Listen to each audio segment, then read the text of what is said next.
Hi, Alan. How Hugo? How are you? Yeah, good, man. How are you, bro? Yeah, not too bad. This feels weird, man. I would prefer to see you guys in person, man. Honestly, Yeah, I I know. feel like the energy would just be so much better. But Alan, the The new beard, world, I'm isn't it? loving it. The beard is Yeah, coming out strong. Here we tell me. go. Hugo, I I'm getting see you. older. I'm getting wiser. It's taken a year and a half. Big in Japan. People just do nothing, guys. I must say, from start to finish, I was cackling. Probably the loudest one in the actual cinema, and there was only 3 of us in there, to be honest. They definitely heard my voice. They heard my voice. Thank you very much, man. I wanted to ask as well, I thought it was quite significant as well.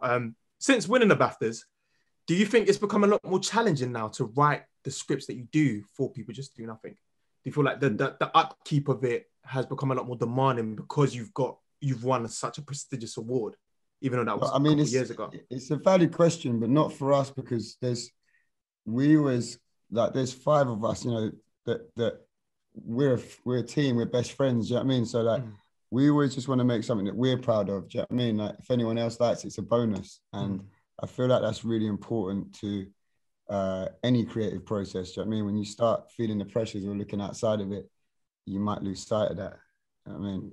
Yeah. So there was never a point that you was actually ever chasing this. It was always more so about the synergy and making sure that the creative execution was always there. The work is the most important thing for us, and the process, like everything else, like I say, is amazing, but it's just a bonus.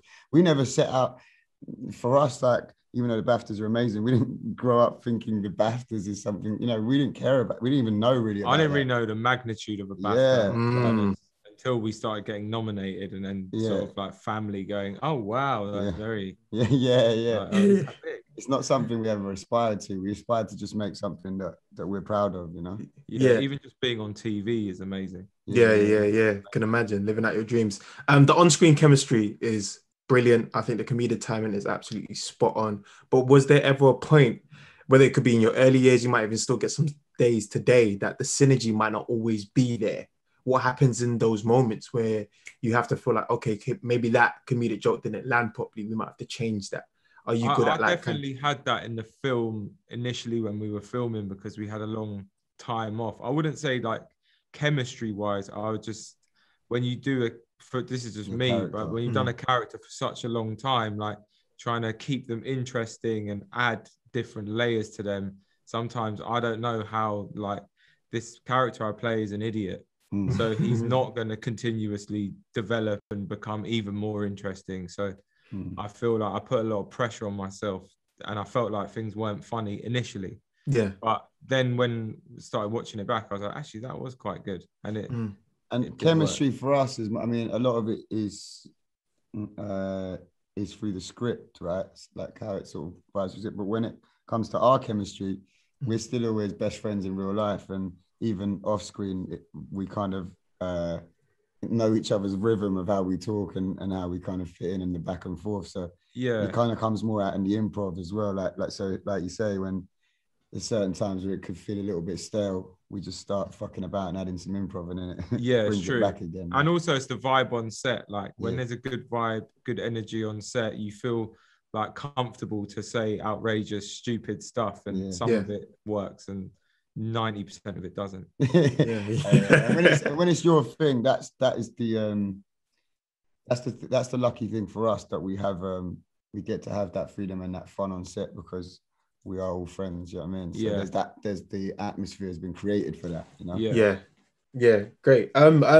With this one, I found it so quite interesting, because there's always messages in whatever it is that you guys are portraying on screen. With the Big in Japan one, which was so significant, is that you'd be surprised how many people might have been in that position and probably chose the same route that MC Grindah would have chose in the script, which is obviously you're kind of changing to adapt to the label. Right. And your friends are somewhat like saying, nah, this ain't us, bro. Like, this is not happening. And that's, for me, such a significant message, but not everyone tends to follow that. Why did you choose to use that as a melting pot, as a point of reference in Big in Japan? Because obviously the industry we're in, we know that, do you know what I mean? Like, whether it's music, TV, anything, you have to try and keep your integrity as much as you can. There's always a compromise, because that's how you learn. But that is a lesson that we've seen happen around us. We've, it's tried to be happen to us before, maybe in different situations, but because we're all pretty much on the even playing field, we kind of never succumbed to that. But also, Grindah's ego is like, you know what I mean? Like, as long as you stroke Grindah's ego, you can get him to do whatever, really. You know what I mean? Yeah. It was really beats that anchored it down in reality and kind of I guess showed that message. You know what I mean? And it's just like, really, it's just this sounds joke, a tale of friendship. Yeah. That's what it is. Even the series was, it's kind of like, be careful what you wish for, because really and truly, what Grindah really wants is to be with his circle, making music and smoking mad weed. And he thrives around those guys. Yeah. Other people, not so much. Yeah. I think he finally worked that out. Yeah. What would you like your audience to take away from this when they eventually do see it? Just sort of how amazing I looked. Yeah. Same. My green I eyes. just want people to go, wow, Steve looked great. That's all he thought.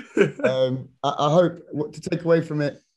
I hope they enjoy it. I hope they can. For me, it's not about like what message we put out there, and that's, we're ramming a message down people's throats, isn't it? Take what you want from it, but I just hope that people enjoy it and it lives up to, hopefully, if they're fans of the show, it lives up to the same tone of what they loved about People to Do Nothing, the TV series. Personally, I don't know. I just hope people enjoy it, man. It. Megan's telling me I've got 3 minutes left. I want to ask this question. Filming in Japan, was that the first time for everyone on there? No. So me, Steve, and Hugo had been a year before on a writing trip, just to make sure to try and understand the culture a little bit more, and free holiday. And and then we'd been for like a week or two before, and then that trip was like 4 weeks. I mean, seeing it through new eyes, it's such an incredible, mad place. Especially when you're adding these characters that have basically never left their ends. It's just a proper fish out of water story, isn't it? It's the same thing with garage music. Like, we care about the culture, we care about the music, the world, and that's the same with Japan. We want to go there and be, embrace their culture, be respectful, and the joke is always on the idiots, not on the music or where they are. If that makes sense. We see your relationships get stronger throughout it as well, but also have a few bumps in the road. What I particularly loved is when